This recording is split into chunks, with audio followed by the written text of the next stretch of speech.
ദൈവനാമം വാഴ്ത്തപ്പെടുമാറാകട്ടെ. ഇന്നത്തെ നമ്മുടെ ചിന്താവിഷയം ഉൽപ്പത്തി പുസ്തകം 5-ാം അധ്യായം 21 മുതൽ 24 വരെയുള്ള വാക്യങ്ങളും, അതുപോലെ എബ്രായ ലേഖനം 11-ാം അധ്യായം 5-6 വാക്യങ്ങളുമാണ്. ഞാനത് വായിക്കുന്നു. ഹാനോക്കിന് 65 വയസ്സായപ്പോൾ അവൻ മെതുശലേഹിനെ ജനിപ്പിച്ചു. മെതുശലേഹിനെ ജനിപ്പിച്ച ശേഷം ഹാനോക്ക് 300 സംവത്സരം ദൈവത്തോടുകൂടെ നടക്കുകയും പുത്രന്മാരെയും പുത്രിമാരെയും ജനിപ്പിക്കുകയും ചെയ്തു. ഹാനോക്കിൻ്റെ ആയുഷ്കാലം ആകെ 365 സംവത്സരമായിരുന്നു. ഹാനോക്ക് ദൈവത്തോടു കൂടെ നടന്നു. ദൈവം അവനെ എടുത്തുകൊണ്ടതിനാൽ കാണാതെയായി. എബ്രായ ലേഖനം 11-ന്റെ 5-6 വാക്യങ്ങൾ കൂടെ ഞാൻ വായിക്കട്ടെ. വിശ്വാസത്താൽ ഹാനോക്ക് മരണം കാണാതെ എടുക്കപ്പെട്ടു. ദൈവം അവനെ എടുത്തുകൊണ്ടതിനാൽ കാണാതെയായി. അവൻ ദൈവത്തെ പ്രസാദിപ്പിച്ചു എന്ന് അവൻ എടുക്കപ്പെട്ടതിന് മുമ്പേ സാക്ഷ്യം പ്രാപിച്ചു. എന്നാൽ വിശ്വാസം കൂടാതെ ദൈവത്തെ പ്രസാദിപ്പിക്കുവാൻ കഴിയുന്നതല്ല.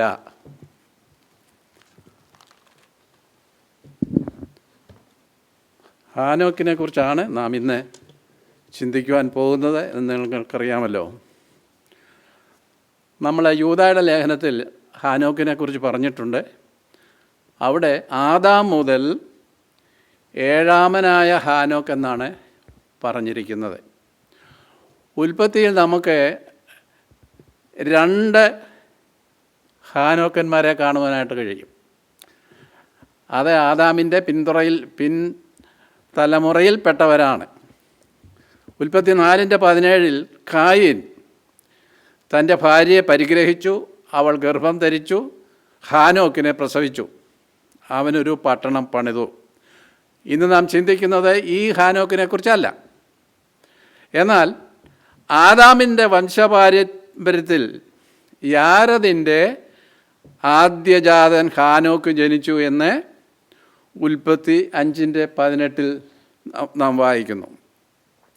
യാരദിന് 162 വയസ്സായപ്പോൾ അവൻ ഹാനോക്കിനെ ജനിപ്പിച്ചു. എബ്രായർ 11:5 നാം കാണുന്നത് വിശ്വാസത്താൽ ഹാനോക്ക്. എന്താണ് വിശ്വാസം എന്ന് പറഞ്ഞാൽ? കാണാത്ത കാര്യങ്ങളുടെ നിശ്ചയം എന്ന് 11-ാം അധ്യായം 1-ാം വാക്യത്തിൽ പറഞ്ഞിട്ടുണ്ട്. എബ്രായർ 11-ാം അധ്യായത്തിൽ വിശ്വാസത്താൽ എന്ന് 23 പ്രാവശ്യം പറഞ്ഞിട്ടുണ്ട്. ഈ അധ്യായത്തെ വിശ്വാസ വീരന്മാരുടെ ദ വെസ്റ്റ് മിനിസ്റ്റർ ആബി എന്നാണ് വിളിക്കുന്നത്. ഈ അധ്യായം വായിക്കുമ്പോൾ നമുക്ക് അനേക വിശ്വാസ വീരന്മാർ ജാഥയായി, റാലിയായി നമ്മുടെ മുമ്പിൽ കൂടി കടന്നു പോകുന്ന പ്രതീതി നമുക്ക് അനുഭവപ്പെടും. ദൈവത്തിൻ്റെ അടുക്കൽ വരുന്നവൻ ദൈവമുണ്ട് എന്നും തന്നെ അന്വേഷിക്കുന്നവർക്ക് പ്രതിഫലം നൽകുന്നു എന്നും വിശ്വസിക്കേണ്ടതല്ലോ. എബ്രായർ 11:6. വിശ്വാസിയുടെ പ്രായോഗിക ജീവിതത്തിലേക്ക് വിശ്വാസം കടന്നു വരുന്നു. ശാസ്ത്രത്തിന് പരീക്ഷണങ്ങളാൽ തെളിയിക്കുവാൻ കഴിയാത്ത ഒന്നാണ് വിശ്വാസം.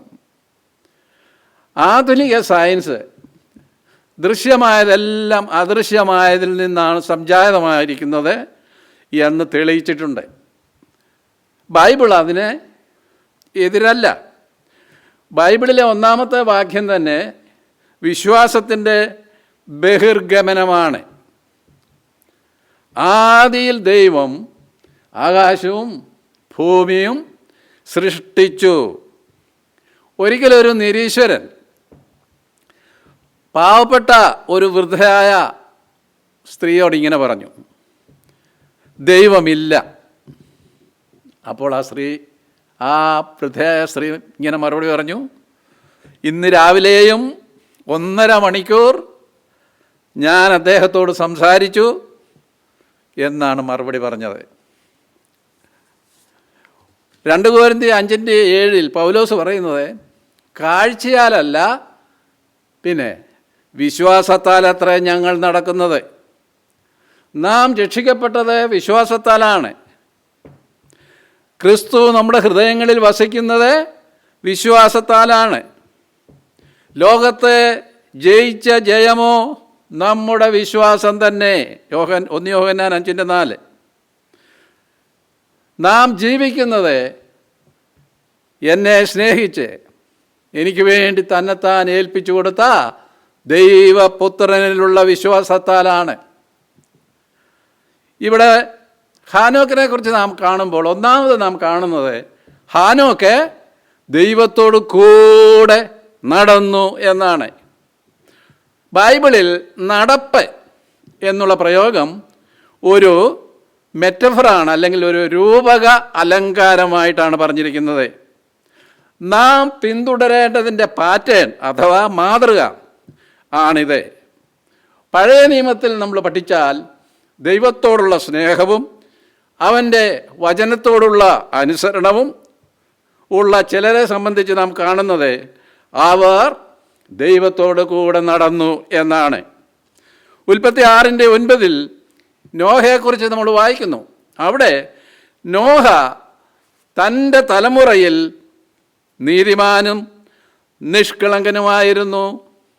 കൂടാതെ നോഹ ദൈവത്തോട് കൂടെ നടന്നു എന്ന് പ്രത്യേകം പറഞ്ഞിരിക്കുന്നു.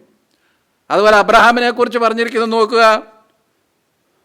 ഉൽപ്പത്തി 17:1 നീ എൻ്റെ മുമ്പാകെ നടന്ന് നിഷ്കളങ്കനായിരിക്ക എന്ന് ദൈവം അബ്രഹാമിനോട് അരുളി ചെയ്തു. നടന്ന് നിഷ്കളങ്കനായിരിക്കുക. ദൈവം ശലോമോനോട് പറഞ്ഞത് എന്താണ്? 1 രാജാ 3:14 നിന്റെ അപ്പനായ ദാവീദ് നടന്നതുപോലെ നീ എൻ്റെ കൽപ്പനകളും ചട്ടങ്ങളും പ്രമാണിച്ച് എൻ്റെ വഴികളിൽ നടന്നാൽ ഞാൻ നിനക്ക് ദീർഘായുസ് തരും.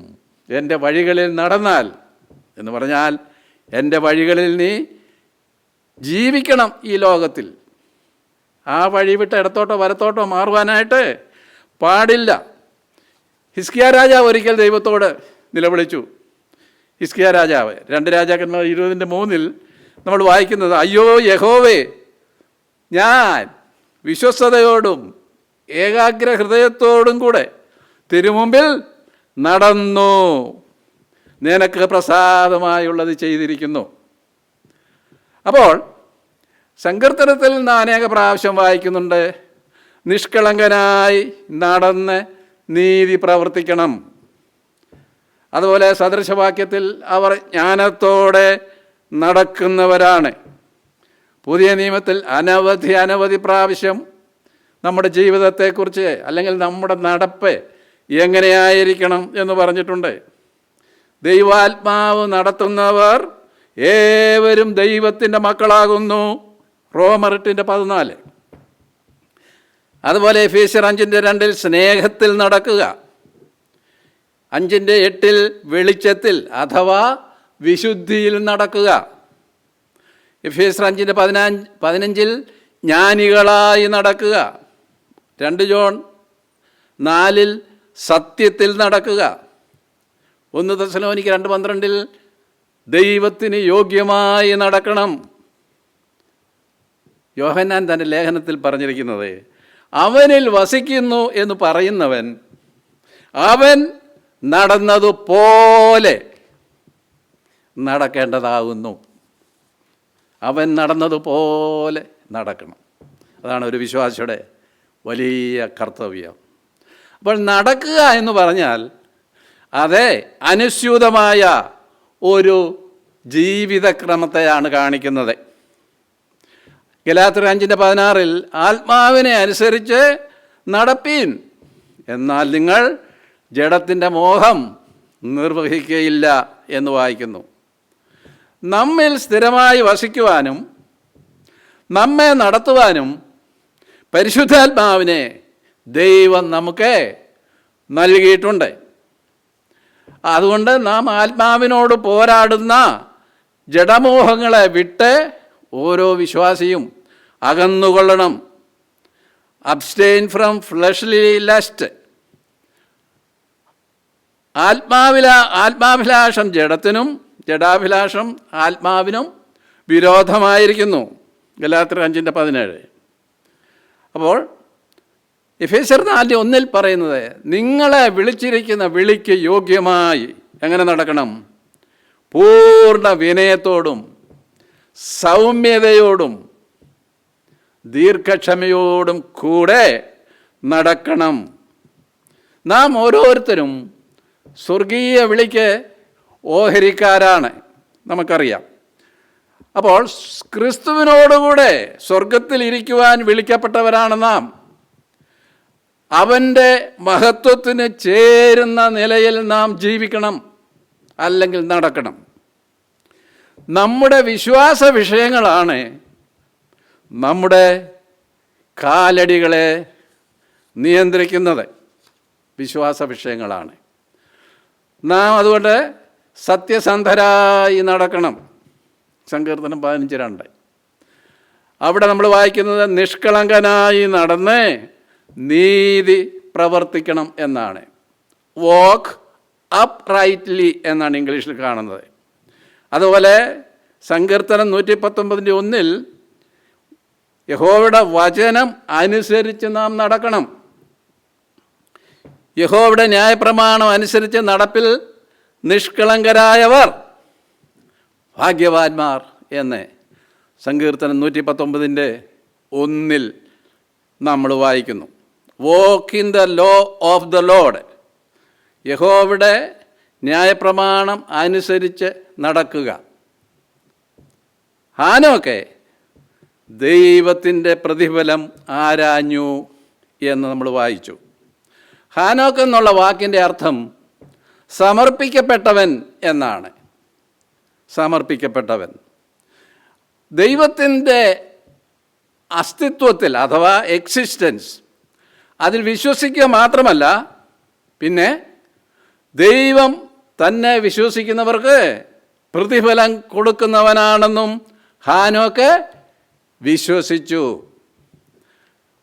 നമുക്കറിയാം, ഐൻസ്റ്റൈൻ എന്ന് പറഞ്ഞ ലോകപ്രസിദ്ധനായ ശാസ്ത്രജ്ഞൻ, അദ്ദേഹം ഒരിക്കൽ ഇങ്ങനെ പറഞ്ഞു, തീർച്ചയായും ഒരു ദൈവമുണ്ട്. അപ്പോൾ താനൊരു ദൈവവിശ്വാസിയാണ്. എന്നാൽ ഒരു കാര്യം കൂടെ താൻ പറഞ്ഞു, തീർച്ചയായും ഒരു ദൈവമുണ്ട്, എന്നാൽ ഒരിക്കലും നാം അവനെ അറിയുന്നില്ല എന്നാണ് ഐൻസ്റ്റൈൻ പറഞ്ഞത്. അത് ശരിയാണോ ആ പ്രസ്താവന? ഒരിക്കലുമല്ല, ഒരിക്കലുമല്ല. ഐൻസ്റ്റൈന് തെറ്റുപറ്റി. കാരണം എന്താണെന്നറിയാമോ? ദൈവവചനത്തിൽ വളരെ വ്യക്തമായി പറഞ്ഞിരിക്കുന്നത് ഇങ്ങനെയാണ്. 1 ദിനവൃത്താന്തം 28:9 അവിടെ ദാവീദ് പറയുന്നത്, നീ അവനെ അന്വേഷിക്കുന്നുവെങ്കിൽ അവനെ കണ്ടെത്തും, ഉപേക്ഷിക്കുന്നുവെങ്കിലോ അവൻ നിന്നെ എന്നേക്കും തള്ളിക്കളയും, ആകയാൽ സൂക്ഷിച്ചുകൊള്ളുക. ഐൻസ്റ്റീൻ പറഞ്ഞു, ദൈവമുണ്ട്, എന്നാൽ നാം അവനെ അറിയുന്നില്ല. ദാവീദ് അതിന് മറുപടി പറഞ്ഞു, നീ അവനെ അന്വേഷിക്കുന്നുവെങ്കിൽ അവനെ തീർച്ചയായും കണ്ടെത്തും. കർത്താവും പറഞ്ഞിട്ടുണ്ട്, അന്വേഷിക്കുന്നവൻ കണ്ടെത്തും. കർത്താവ് പറഞ്ഞിട്ടുണ്ട്. സദൃശവാക്യത്തിൽ ശലോമോൻ പറയുന്നത് 8:17 എന്നെ സ്നേഹിക്കുന്നവരെ ഞാൻ സ്നേഹിക്കുന്നു, എന്നെ ജാഗ്രതയോടെ അന്വേഷിക്കുന്നവർ എന്നെ കണ്ടെത്തും. അപ്പോൾ സാധു സുന്ദർ സിംഗിൻ്റെ ചരിത്രം നമ്മൾ പഠിച്ചിട്ടുണ്ടല്ലോ. അദ്ദേഹം ഒരു ദൈവമുണ്ടെങ്കിൽ എനിക്ക് പ്രത്യക്ഷപ്പെടണം എന്ന് താൻ നിർബന്ധമായും ദൈവത്തോട് നിലവിളിച്ചവനാണ്. ദൈവം അവന് പ്രത്യക്ഷനായി എന്നാണ് തൻ്റെ എഴുത്തുകളിൽ നാം വായിക്കുന്നത്. അപ്പോൾ അവനെ ജാഗ്രതയോടെ അന്വേഷിക്കുന്നവർ തീർച്ചയായും ദൈവം പ്രത്യക്ഷപ്പെടും, അവനെ വെളിപ്പെടുത്തും. ഇന്നത് നമ്മുടെ ദൈവത്തിൻ്റെ വചനത്തിൽ കൂടെയാണ് ദൈവം നമ്മോട് വെളിപ്പെടുത്തുന്നത്. ഹാനോക്കിൻ്റെ പ്രവചനത്തെക്കുറിച്ച് നമ്മൾ യൂദ എഴുതിയ ലേഖനം 14-15 വാക്യങ്ങളിൽ നാം വായിക്കുന്നുണ്ട്. ഹാനോക്കിൻ്റെ പ്രവചനം. ഹാനോക്ക് ദൈവത്തോട് കൂടെ നടന്നു എന്ന് നാം ചിന്തിച്ചുവല്ലോ. ഹാനോക്കിൻ്റെ പ്രവചനം നാം വായിക്കുന്നത്, ഇതാ കർത്താവെ എല്ലാവരെയും വിധിക്കുവാനും ഭക്തി കെട്ടവരെയൊക്കെയും ബോധം വരുത്തുവാനും 1000 ദൂതന്മാരോടുകൂടെ വന്നിരിക്കുന്നു. ഇത് ഹാനോക്കിൻ്റെ ഒരു പ്രവചനമാണ്. മെഥൂശലഹ് മരിച്ച ആണ്ടിൽ തന്നെ ദൈവം ആകാശത്തിൻ്റെ കിളിവാതിലുകൾ തുറന്ന് ജലപ്രളയം അയച്ചു. ഉൽപ്പത്തി 5:18 മുതൽ നമ്മൾ വായിക്കുന്നു. അപ്പോൾ പ്രളയ ന്യായവിധിയോടെ ഏറ്റവും സമീപകാലത്ത് ജീവിച്ചിരുന്ന വ്യക്തിയാണ് ഹാനോക്ക്. യൂദ മാത്രമേ പറഞ്ഞിട്ടുള്ളൂ ഹാനോക്ക് ഒരു പ്രവാചകനാണെന്ന്. ഉൽപ്പത്തി പുസ്തകത്തിലും എബ്രായ ലേഖനത്തിലും ഹാനോക്കിനെ കുറിച്ച് വായിച്ച ആ സ്ഥലത്ത് ഹാനോക്ക് ഒരു പ്രവാചകനായിരുന്നു എന്ന് പറഞ്ഞിട്ടില്ല. എന്നാൽ യൂദായുടെ ലേഖനത്തിൽ നാം വായിക്കുന്നത്, ഇതാ കർത്താവ് എല്ലാവരെയും വിധിപ്പാനും ഭക്തി പെട്ടവരെയൊക്കെയും ബോധം വരുത്തുവാനും 1000 ദൂതന്മാരോടുകൂടെ വന്നിരിക്കുന്നു എന്നുള്ള വലിയ പ്രവചനം നടത്തിയതായിട്ട് നാം കാണുന്നു. ഹാനോക്ക് ദൈവത്തോടുകൂടെ നടന്ന കാലത്തെ സംഭാഷണ വിഷയം എന്തായിരിക്കാം? ഭാവികാല സംഭവങ്ങളായിരിക്കാം. കർത്താവിൻ്റെ പ്രത്യക്ഷതയെക്കുറിച്ച് ആദ്യം പ്രതിപാദിച്ചത് ഹാനോക്കായിരുന്നു. അതിനു മുമ്പ് കർത്താവിൻ്റെ പ്രത്യക്ഷതയെക്കുറിച്ച് നാം എന്നും കാണുന്നില്ല. ഇവിടെ ഹാനോക്കിൻ്റെ പ്രവചനം എന്താണ്? കർത്താവ് എല്ലാവരെയും വിധിപ്പാൻ വന്നിരിക്കുന്നു. ഈ പ്രവചനം ആഗോള വ്യാപകമായ വെള്ളസിംഹാസനത്തിലെ ന്യായവിധേയാണ് കാണിക്കുന്നത്. ഹാനോക്കിനെ കുറിച്ച് 5 കാര്യങ്ങൾ പറയുന്നുണ്ട്. ഒന്നാമത്, ഹാനോക്ക് ദൈവത്തോട് കൂടെ നടന്നു. അത് നാം ചിന്തിച്ചുവല്ലോ. അവൻ ദൈവത്തെ പ്രസാദിപ്പിച്ചു. എബ്രായർ 11:5. രണ്ടാമത് നാം കാണുന്നത്, ഹാനോക്ക് ഒരു കുടുംബസ്ഥനായിരുന്നു. ഉൽപ്പത്തി 5:22. മൂന്നാമത്, അവൻ ദൈവത്തിൽ വിശ്വസിച്ചു. എബ്രായർ 11:5-6. നാലാമത്, അവനൊരു പ്രവാചകനായിരുന്നു. കർത്താവ് 1000 വിശുദ്ധന്മാരോടുകൂടെ വന്നിരിക്കുന്നു എന്ന് പ്രവചിച്ചവനാണ്. അഞ്ചാമത് നാം കാണുന്നത്, ദൈവം അവനെ എടുത്തുകൊണ്ടതിനാൽ കാണാതെയായി. എബ്രായ ലേഖനം 11:5. നാം ഇവിടെ വായിച്ചത് ഹാനോക്ക് ദൈവത്തെ പ്രസാദിപ്പിച്ചു എന്നാണ്. നാം രക്ഷിക്കപ്പെടുന്നതിന് മുമ്പ് നമ്മെ തന്നെ പ്രസാദിപ്പിക്കുന്നവരായിരുന്നു. റോമർ 15:1 നമ്മൾ വായിക്കുന്നത്, ക്രിസ്തുവും തന്നിൽ തന്നെ പ്രസാദിച്ചില്ല. ഹാനോക്ക് ദൈവത്തെ പ്രസാദിപ്പിച്ചു. ഹാനോക്ക് ദൈവത്തോട് കൂടെ നടന്നു. ആമോസ് 3:3 നമ്മൾ വായിക്കുമ്പോൾ, 2 പേർ തമ്മിൽ ഒത്തിട്ടല്ലാതെ ഒരുമിച്ച് നടക്കാമോ? 2 പേർ തമ്മിൽ ഒത്തിട്ടല്ല ഒരുമിച്ച് നടക്കുവാൻ ഒരിക്കലും സാധ്യമല്ല. രണ്ടാമത്, ഹാനോക്ക് ഒരു കുടുംബസ്ഥനായിരുന്നു. ഇന്ന് ലോകത്തിൽ എത്ര കുടുംബങ്ങളുണ്ട്? 2 കുടുംബങ്ങൾ മാത്രമേ ഉള്ളൂ. ഒന്ന് കർത്താവിൻ്റെ കുടുംബം. 1 യോഹന്നാൻ 3:10 നമ്മളത് വായിക്കുന്നു. 2 സാത്താൻ്റെ കുടുംബം. അങ്ങനെ 2 കുടുംബങ്ങളെ ഇന്ന് ലോകത്തിലുള്ളൂ. ദൈവത്തിൻ്റെ മക്കളും പിശാചിൻ്റെ മക്കളും.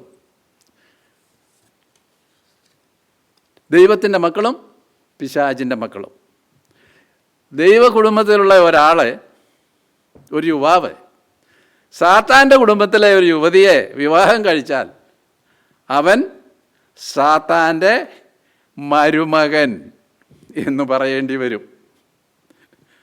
എന്താണ് വിവാഹത്തിൻ്റെ വ്യവസ്ഥ? 2 കൊരിന്ത്യർ 6:14 വായിക്കുമ്പോൾ, കർത്താവിൽ വിശ്വസിക്കുന്നവനുമായിട്ട് മാത്രമേ ആകാവൂ. ഒരു വിശ്വാസി ഒരു അവിശ്വാസിയെ ഒരിക്കലും വിവാഹം കഴിക്കുവാനായിട്ട് പാടില്ല. ദൈവവചനം അത് വളരെ വ്യക്തമായിട്ട് പറഞ്ഞിട്ടുണ്ട്.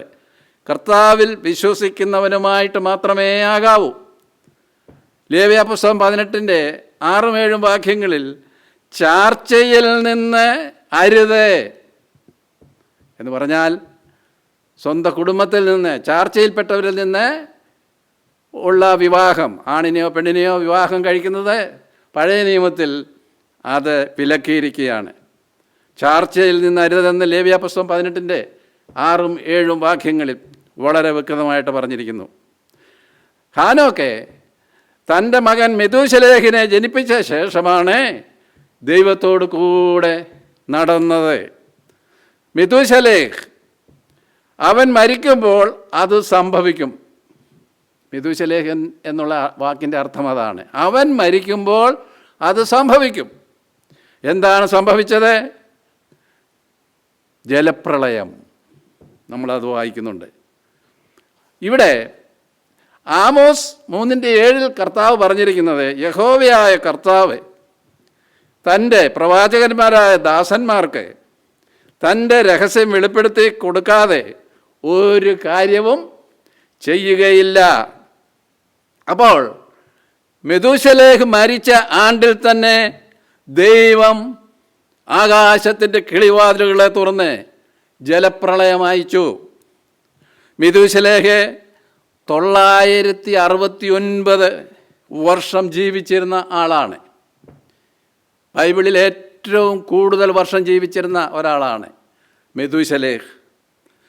അത്രയും വർഷം അവന് കൊടുത്തത് ദൈവത്തിൻ്റെ ദീർഘക്ഷമയുടെ നൂറ്റാണ്ടുകളായിരുന്നു. എന്താണ് ന്യായവിധിയുടെ പ്രത്യേകത? ഭക്തികെട്ടവരെ ബോധം വരുത്തും. ജനത്തിന് കുറ്റബോധം വരുത്തിയ ശേഷമായിരിക്കും ന്യായവിധി ആഗോള വ്യാപകമായി നടക്കുന്നത്. ആ ന്യായവിധി ന്യായമായ വിധിയായിരിക്കും. അവിടെ ആർക്കും പിറുപിറുക്കുവാൻ അല്ലെങ്കിൽ ദൈവത്തോട് ചോദ്യം ചെയ്യുവാൻ കഴിയുകയില്ല. 4 നമ്മൾ കാണുന്നത്, വിശ്വാസത്താൽ ഹാനോക്ക് മരണം കാണാതെ എടുക്കപ്പെട്ടു. വിശ്വാസത്താൽ ഹാനോക്ക് മരണം കാണാതെ എടുക്കപ്പെട്ടു. മരണത്തിന് ഹാനോക്കിനെ കീഴ്പ്പെടുത്തുവാൻ കഴിഞ്ഞില്ല. മരണത്തിൻ്റെ വിഷമുള്ള അവനെ വേദനപ്പെടുത്താതെ വിജയശ്രീലാളിതനായി 300 സംവത്സരം 300 വർഷം ഹാനോക്ക് ദൈവത്തോട് കൂടെ നടന്നു. പിന്നെ ദൈവം പറഞ്ഞു, ഇനിയും നീ എൻ്റെ ഭവനത്തിലേക്ക് പോരുക. 300 വർഷം ഞാൻ നിന്നോട് കൂടെ നടന്നു, ഇനിയും നീ എൻ്റെ ഭവനത്തിലേക്ക് പോരുക എന്ന് ഹാനോക്കിനോട് ദൈവം പറഞ്ഞു. ഇത് തീർച്ചയായും ഒരു അത്ഭുതം തന്നെയാണ്. മാനുഷികമായ ചിന്തയ്ക്ക് അതീതമായ കാര്യമാണിത്. ഇത്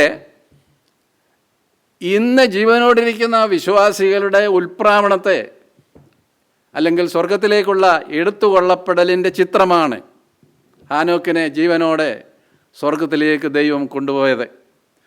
1 തെസ്സലോനിക്കർ 4:17 നാം സാധാരണ വായിക്കുന്ന ഒരു ഭാഗമാണല്ലോ. അവിടെ നമ്മൾ കാണുന്നത് എന്താ?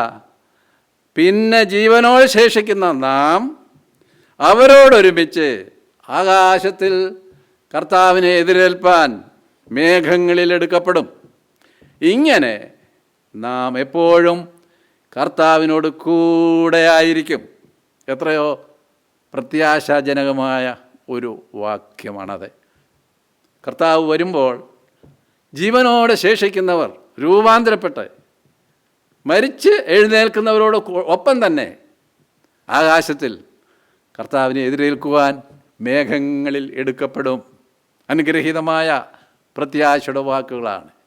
ഹാനോക്ക് മരണം കാണാതെ എടുത്തുകൊള്ളപ്പെട്ടതുപോലെ നമ്മുടെ കർത്താവ് മധ്യാകാശത്തിൽ വരുമ്പോൾ അന്ന് ജീവനോടെ ശേഷിക്കുന്ന എല്ലാ വിശുദ്ധന്മാരും രൂപാന്തരപ്പെട്ട ആകാശത്തിൽ കർത്താവിനെ എതിരേൽക്കുവാനായി മേഘങ്ങളിൽ എടുത്തുകൊള്ളപ്പെടുമെന്നുള്ള അനുഗ്രഹീതമായ വാഗ്ദത്തം നമ്മുടെ കർത്താവ് നമുക്ക് തന്നിട്ടുണ്ട്. ഞാൻ ഹാനോക്കിനെക്കുറിച്ച് ചിന്തിച്ചുകൊണ്ടിരുന്നപ്പോൾ തന്നെക്കുറിച്ച് ഉള്ള ഒരു ട്രഡീഷണൽ സ്റ്റോറിയുണ്ട്, അല്ലെങ്കിൽ ഒരു ഐതിഹ്യം എന്ന് പറയാം മലയാളത്തിൽ, അല്ലെങ്കിൽ ഒരു പഴമൊഴി. അതെന്താണെന്നറിയാമോ? ഹാനോക്കും മരണദൂതനും തമ്മിൽ ഒരു സ്നേഹ ഉടമ്പടി എഗ്രിമെൻ്റ് ചെയ്തു.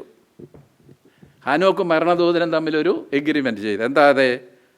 ഹാനോക്ക് 3 കാര്യങ്ങൾ ദൂതനോട് ആവശ്യപ്പെട്ടു. 3 കാര്യങ്ങൾ. എന്തൊക്കെയാതെ? മരണം എങ്ങനെ ഇരിക്കുന്നുവെന്ന് അറിഞ്ഞ ശേഷം എനിക്ക് മടങ്ങി വരണം. നല്ല ആഗ്രഹങ്ങളല്ലേ? സ്വർഗത്തിൽ ചെന്നിട്ട്, അല്ലെങ്കിൽ മരണം എങ്ങനെ ഇരിക്കുന്നുവെന്ന് അറിഞ്ഞതിന് ശേഷം എനിക്ക് ഈ ഭൂമിയിലേക്ക് മടങ്ങി വരണം. അതാ ഒന്നാമത്തെ ആഗ്രഹം.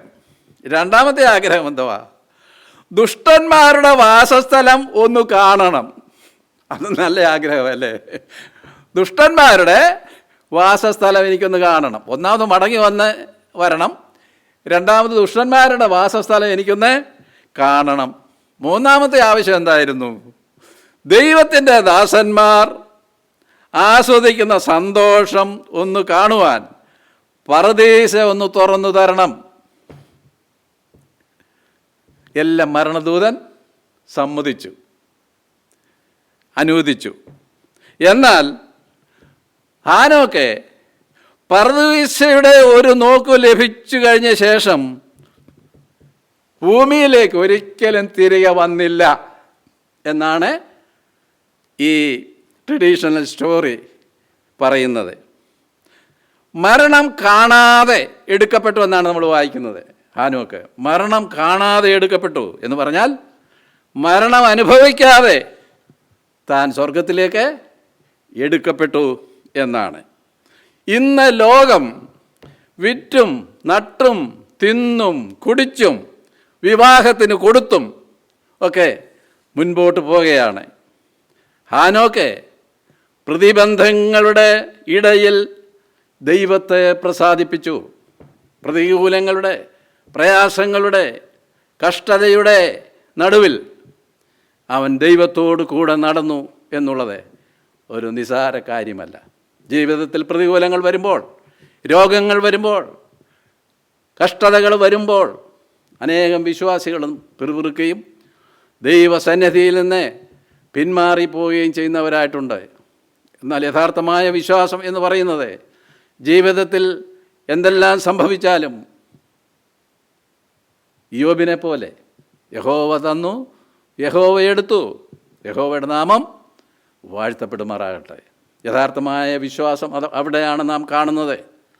സാഹചര്യങ്ങൾക്കനുസരിച്ച് നമ്മുടെ വിശ്വാസ ജീവിതം മുൻപോട്ട് നയിക്കുവാൻ നാം തുനിഞ്ഞാൽ നാം പരാജയപ്പെടുമെന്നുള്ളതിന് യാതൊരു സംശയവുമില്ല.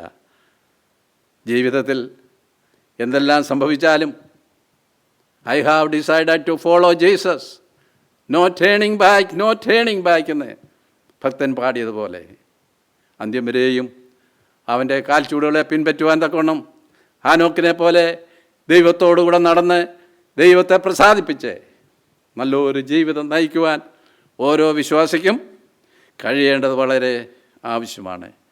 നാം രക്ഷിക്കപ്പെടുന്നതിന് മുമ്പുള്ള നമ്മുടെ ജീവിതം നാം മുമ്പേ ഈ ലോകത്തിൻ്റെ കാലഗതിയെയും ആകാശത്തിലെ അധികാരത്തിനും അനുസരണക്കേടിന് മക്കളിൽ ഇപ്പോൾ വ്യാപരിക്കുന്ന ആത്മാവിനും അധിപതിയായവരെയും അനുസരിച്ച് നടന്നവരായിരുന്നു. അവരുടെ ഇടയിൽ നാം എല്ലാവരും മുമ്പേ നമ്മുടെ ജഡമോഹങ്ങളിൽ നടന്നു. ജഡത്തിനും മനോവികാരങ്ങൾക്കും ഇഷ്ടമായത് ചെയ്തുകൊണ്ട് മറ്റുള്ളവരെ പോലെ പ്രകൃതിയാൽ കോപത്തിൻ്റെ മക്കളായി നാം ജീവിച്ചവരായിരുന്നു. എഫേസ്യ ലേഖനം 2-3 വാക്യങ്ങളിലാണ് അത് പറഞ്ഞിരിക്കുന്നത്. പ്രിയമുള്ളവരെ, കർത്താവിൻ്റെ പ്രാർത്ഥനയിൽ നാം കാണുന്നത് യോഹന്നാൻ 17:16 കർത്താവ് പ്രാർത്ഥിക്കുന്നത്, ഞാൻ ലൗകികനല്ലാത്തതുപോലെ അവരും ലൗകികന്മാരല്ല. കർത്താവ് ലൗകികനല്ലായിരുന്നു. താൻ ഈ ലോകത്തിൽ ജീവിച്ചെങ്കിലും ലോകത്തോട് ബന്ധപ്പെട്ട് അവൻ ജീവിച്ചിരുന്നില്ല. ദൈവത്തെ പ്രസാദിപ്പിച്ചുകൊണ്ട് ദൈവത്തിൻ്റെ ഇഷ്ടം അറിഞ്ഞുകൊണ്ട് അന്ത്യം വരെയും ജീവിച്ചു നമ്മുടെ കർത്താവായ യേശു ക്രിസ്തു. അതുപോലെ തന്നെ അവൻ്റെ മക്കളും ആ നിലയിൽ ലൗകികമായതല്ലാതെ അവരെ ലോകത്തിൽ നിന്ന് എടുത്തു. അതുകൊണ്ട് ലോകം അവരെ പകയ്ക്കുന്നു. അതുപോലെ തന്നെ വിശ്വാസികൾ ലോകക്കാരല്ല. അവർ ലോകത്തിൽ ജീവിക്കുന്നെങ്കിലും അവർ ലോകക്കാരല്ല. ലോകത്തിൽ നിന്ന് നമ്മളെ ദൈവം വിളിച്ചു വേർതിരിച്ചു. ലോകത്തിൽ നിന്ന് നമ്മെ ദൈവം പേർ ചൊല്ലി വിളിച്ച് തെരഞ്ഞെടുത്ത് തൻ്റെ സഭയുടെ അംഗങ്ങളാക്കി തീർത്തവരാണ്. അതുകൊണ്ട് നാം ഇനി അന്യന്മാരും പരദേശികളുമല്ല, ദൈവത്തിൻ്റെ സഹപൗരന്മാരും ദൈവത്തിൻ്റെ ശുശ്രൂഷകന്മാരുമാണ്. ദൈവഭവനത്തിൻ്റെ അംഗങ്ങളാണ് നാം. അതുകൊണ്ട് ഹാനോക്കിനെ പോലെ നമ്മുടെ ജീവിതയാത്രയിൽ ദൈവത്തോടുകൂടെ നടക്കുക. ദൈവം നമുക്ക് അനുകൂലമെങ്കിൽ പ്രതികൂലമാരെ. ദൈവത്തോടുകൂടെ നടക്കുന്നത്, ദൈവേഷ്ടമനുസരിച്ച് ജീവിക്കുന്നത് ജീവിതത്തിൽ ഏറ്റവും സംതൃപ്തി, സന്തോഷം, ആശ്വാസം നൽകുന്ന കാര്യമാണ്. നമുക്കറിയാം, അവൻ്റെ വഴി വിട്ട് നാം എവിടെ പോകും? സങ്കീർത്തനക്കാരൻ പറയുന്നത്, ഞാൻ സ്വർഗത്തിൽ കയറിയാൽ നീ അവിടെയുണ്ട്, ഭൂമിയുടെ അറ്റത്ത് പോയി പാർത്താൽ നീ അവിടെയുണ്ട്, സമുദ്രത്തിൻ്റെ അങ്ങേക്കരയിൽ പോയി പാർത്താൽ നീ അവിടെയുണ്ട്, അവിടെയും നിൻ്റെ കരങ്ങൾ എന്നെ നടത്തും. പത്രോസ് പറഞ്ഞല്ലോ, നിത്യജീവൻ്റെ വഴികൾ നിൻ്റെ പക്കലുണ്ട്, വാക്കുകൾ നിൻ്റെ പക്കലുണ്ട്, നിന്നെ വിട്ട് ഞങ്ങൾ എവിടെ പോകും? പ്രിയമുള്ളവരെ, നമ്മുടെ കർത്താവ് വിശ്വസ്തനാണ്. അവനെ വിട്ടു പിരിയുവാനും, ആ രൂത്ത് നവോമിയോട് പറഞ്ഞതുപോലെ നിന്നെ വിട്ടു പിരിയുവാനും എൻ്റെ ഭവനത്തിലേക്ക് മടങ്ങിപ്പോകാനും ഒന്നും എന്നോട് പറയരുത്. നിൻ്റെ ദൈവം എൻ്റെ ദൈവമാണ്. നീ മരിക്കുന്നിടത്ത് ഞാനും മരിച്ച് അടക്കപ്പെടും. മരണത്താനല്ലാതെ നമ്മെ തമ്മിൽ വേർപിരിക്കരുത്. യഹോവയോട് പറ്റി നിൽക്കുവാൻ നാം ബാധ്യസ്ഥനാണ്. യഹോവയ്ക്ക് പ്രസാദമുള്ളത് ചെയ്യുവാൻ നാം ബാധ്യസ്ഥനാണ്. യഹോവയോടുകൂടെ ദൈവത്തോടുകൂടെ നടക്കുവാൻ നമുക്കിടയാകേണ്ടതാണ്. എന്നാൽ ജീവിതത്തിൽ പ്രതികൂലങ്ങളും പ്രയാസങ്ങളും ഒക്കെ വരുമ്പോൾ അവൻ്റെ മാർവിൽ ചാരി ആശ്വാസം പ്രാപിച്ച് അവൻ്റെ ശബ്ദം കേട്ട് അവനെ പിൻപറ്റുവാൻ തക്കവണ്ണം ദൈവം നമ്മെ എല്ലാവരെയും സഹായിക്കട്ടെ. കർത്താവ് പറഞ്ഞല്ലോ, ആടുകൾ എൻ്റെ ശബ്ദം കേൾക്കുന്നു, അവ എന്നെ അനുഗമിക്കുന്നു, അവയൊരു നാളും നശിച്ചു പോകുകയില്ല, ആരും അവയെ എൻ്റെ കയ്യിൽ നിന്ന് പിടിച്ചു പറിക്കുകയുമില്ല. അവൻ നമുക്ക് നിത്യജീവൻ തന്നു. ദൈവത്തിന് സ്തോത്രം. ഒരു വാക്ക് നമുക്ക് പ്രാർത്ഥിച്ച് ഈ ഭാഗം ഇവിടെ അവസാനിപ്പിക്കാം. സ്വർഗസ്ഥപിതാവേ, അവിടുത്തെ എല്ലാ ഉപകാരങ്ങൾക്കും ഞങ്ങൾ നന്ദിയോടെ നിന്നെ വാഴ്ത്തുന്നു. ഹാനോക്കിനെക്കുറിച്ച് ഞങ്ങൾ ചിന്തിക്കുകയായിരുന്നു.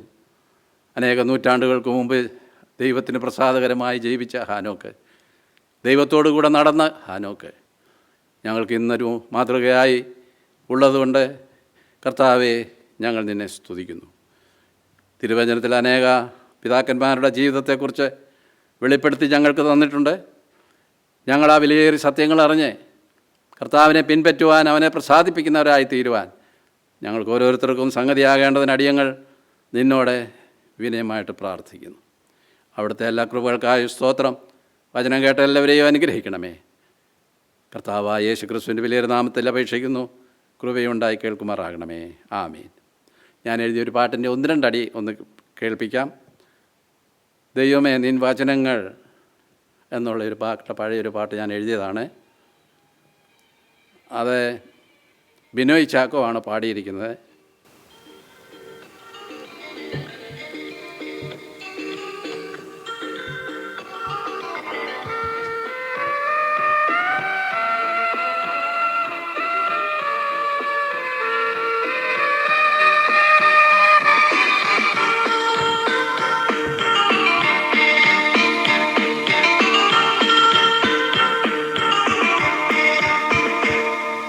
ദൈവമേ നിന്നൽ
ദൈവം നമ്മെ എല്ലാവരെയും അനുഗ്രഹിക്കുമാറാകട്ടെ. വചനം കേട്ട എല്ലാവർക്കും എൻ്റെ സ്നേഹവും നന്ദിയും അറിയിക്കുന്നു. ദൈവം നമ്മെ അനുഗ്രഹിക്കട്ടെ. ആമേൻ.